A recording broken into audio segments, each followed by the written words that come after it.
জীবনের গল্পটা যদি এমন হতো,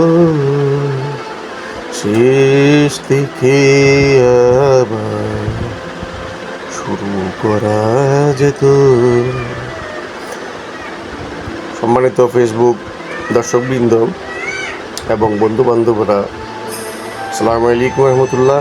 সবাই কেমন আছেন? আশা করি সবাই ভালো আছেন। তো আজকে গ্রীষ্মের এই ভর দুপুরে আপনাদের মাঝে উপস্থিত হয়েছি পলাশ সাহা এসপি, র্যাব 7 জোনের এসপি পলাশ সাহার সুইসাইড সম্বন্ধে কিছু কথা বলার জন্য। আসলে পলাশ সাহার 7ই মে দুপুর 12:30টায় সুইসাইড করেন বিগত 7ই মে, এবং তার মৃত্যুর পরবর্তী সময়ে, সুইসাইডের পরবর্তী সময়ে একের পর এক ভিডিও ভাইরাল হতে থাকে।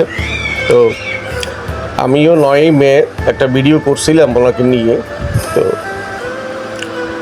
এই 7ই মে থেকে বিগত 10ই মে পর্যন্ত যতগুলো ভিডিও ফেসবুক বা সোশ্যাল মিডিয়াতে আপলোড হয়েছে, সবগুলোতে এককভাবে পলাশ সাহার মৃত্যু নিয়ে, সুইসাইড নিয়ে সুস্মিতা সাহাকে দায়ী করেই হয়েছিল। কিন্তু এই সময়টুকুর মধ্যে সুস্মিতা সাহার পক্ষ থেকে কোনো স্টেটমেন্ট বা তিনার পরিবারের পক্ষ থেকে কোনো স্টেটমেন্ট দেওয়া হয় নাই সোশ্যাল মিডিয়াতে।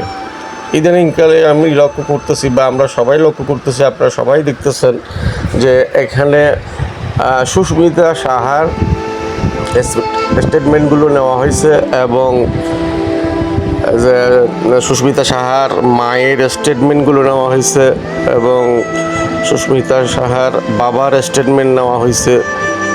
তো এখন উভয় পক্ষের স্টেটমেন্টগুলো যদি আমরা একটা জায়গায়, একটা প্ল্যাটফর্মে দাঁড় করাই, তাহলে আমরা দেখতে পাচ্ছি এখন পলাশ সাহার সুইসাইডের পিছনে বা আত্মহত্যার পিছনে শাশুড়ি বউয়ের দ্বন্দ্বটা বা অন্তঃকুণ্ডলটাই বেশি ছিল।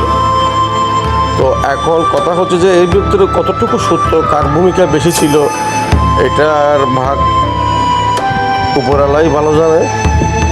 তো এইটা আসলে আমরা তো বলতে পারবো না সত্যতা কতটুকু। তারপরও যতটুকু স্টেটমেন্টের উপরে, সোশ্যাল মিডিয়ার উপরে উঠে আসছে, কথা শেষ পর্যন্ত একটা কথাই দাঁড়াচ্ছে যে পলাশ সাহার আত্মহত্যার পেছনে পলাশ সাহার বউয়ের ভূমিকা ছিল, সুস্মিতা সাহার, ওনার মায়ের কিছুটা ভূমিকা ছিল। তো এখন কারো থেকে কেউ কম ছিল না। আর ওনাদের বউ শাশুড়ির মধ্যে একটা প্রতিহিংসার সম্পর্ক সবসময় ছিল। যেমন মা চাইতো ছেলেকে আগলে রাখার জন্য, আর বউ চাইতো সবসময় স্বামীকে এককভাবে পাওয়ার জন্য। উভয়ের অধিকার আছে স্বামীকে বা মাকে, ছেলেকে পাওয়ার জন্য, কিন্তু উভয়ের মধ্যে কোনো কম্প্রোমাইজ বা স্যাক্রিফাইস জিনিসটা ছিল না, যার দরুন আজকে পলাশ সাহাকে মৃত্যুবরণ করতে হয়। তো এই সোশ্যাল মিডিয়াগুলোতে অনেকে অনেক রকম নিউজ করতেছে বা অনেকে অনেক রকম স্টেটমেন্ট দিচ্ছে। তো এর মধ্যে একটা স্টেটমেন্ট আমার কাছে খুবই খারাপ লাগছে। সেটা হলো যে কোনো এক মিডিয়ার ভাই এক মহিলাকে প্রশ্ন করেছিল যে এটা নিয়ে আপনি, মানে ওনার মন্তব্যটা জানতে চাইছিল। হবে হয়তো বা নারীবাদী সমাজের অনেক বড় কেউ, নাহলে তার ওনার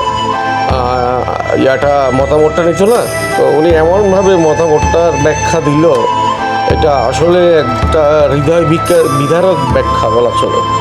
মানে এই কথাগুলোর সাথে আমি আসলে বাস্তবতার বা মানে একজন ট্র্যাজেডি ঘটনার যে একটা সমবেদনামূলক কোনো কথা বা সমবেদনামূলক কোনো উক্তি উনি এখানে উচ্চারণই করে নাই। উনি অ্যাজ ওয়েল এস নর্মাল মানুষের মতো বলে গেছে যে এটা তো আসলে কোনো একটা বিষয় না, ওনার মৃত্যুর জন্য উনি দায়ী, সেটা সিরকুটে লেখা আছে। আর উনি তো আসলে দুইটা মানুষের মধ্যে কম্প্রোমাইজ করতে পারলো না, উনি তো দুইটা মানুষের এক জায়গায় আনতে পারলো না, এটা ওনার ব্যর্থতা। এখন কথা হচ্ছে যে পলাশ সাহার যদি এরকম একজন ব্যর্থ মানুষ হয়, তাইলে তার জীবনে এত সাফল্য আসলো কোত্থেকে, এটা একটা দেখার বিষয়। তো এই যে র্যাব 7 জোনের চাঁদগাঁও ক্যাম্পের এসপি হিসেবে কর্মরত পলাশ সাহা, উনি যদি এতটাই হয় যে মানুষকে কনভিন্সিং পাওয়ার যেটা বলে, এটা যদি ওনার ভিতরে না থাকে বা মানুষকে যে বোঝানোর ক্ষমতা এটা যদি তার ভিতরে না থাকে, তাহলে তিনি কিভাবে এত বড় একটা পোস্টে দায়িত্ব পালন করতেছিলেন, এটা একটা দেখার বিষয়। তাহলে উনি কি এই মন্তব্যটা কি ভালো করছে? উনি যেভাবে মন্তব্যটা করলো, তো ওনার এই মন্তব্যের প্রেক্ষিতে আমার আসলে কিছু বলার নাই। তো আমি একটা কথা বলতেছি যে উনি এভাবে বাজে মন্তব্যটা না করলেই পারত, এই ধরনের বাজে মন্তব্যটা না করলে উনি পারত, কিন্তু উনি এটা কিন্তু করে গেছে। কিন্তু আর এটার এগেনস্টে কিন্তু কেউ কোনো কথাও বলে নাই এই কারণে, কারণ আসলে হয়তো বা ওনারা অনেক বড় মানুষ বা প্রভাবশালী মানুষ, এই জন্য হয়তো বা কেউ কিছু বলে নাই। তো এই জিনিসটা আসলে আমার হৃদয়কে বেশি নাড়া দিয়েছে। তো এখন কথা হচ্ছে যে ভাই, আসলে পলাশ সাহা তো আমাদের মাঝ থেকে চলেই গেছে। আমরা যে তর্কযুদ্ধে নামছি, একজন অন্যজনকে ব্লেম করতেছি, একজন অন্যজনকে দোষারোপ করতেছি এখন সোশ্যাল মিডিয়াগুলোতে। যেমন ধর সুস্মিতা সাহা দায়ী করতেছে ওনার শাশুড়িকে, ওনার শাশুড়ি দায়ী করতেছে সুস্মিতা সাহাকে। তো এগুলো আসলে না করে, এইসব কাদা চোরাচুরি না করে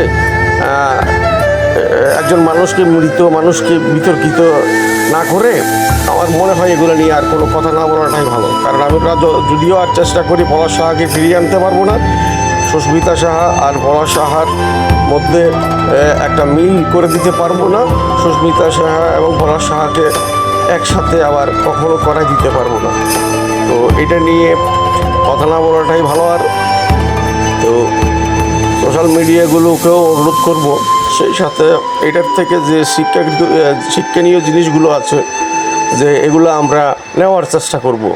যে এই ঘটনাটার মাধ্যম দিয়ে, ট্র্যাজেডিফুল ঘটনাটার মাধ্যম দিয়ে আমাদের রিলেশনশিপে কোথায় কোথায় গ্যাপ আছে, এগুলো আমরা পূর্ণতা করার চেষ্টা করব। আমরা চেষ্টা করব আমাদের রিলেশনশিপে কোন কোন জায়গায় মেজর প্রবলেমগুলো আছে, এগুলোকে সলভ করার চেষ্টা করব। আর এটাই হবে আমাদের জন্য সবচেয়ে ভালো, মঙ্গলময় এবং শান্তির বিষয়। তো এখন কথা হচ্ছে যে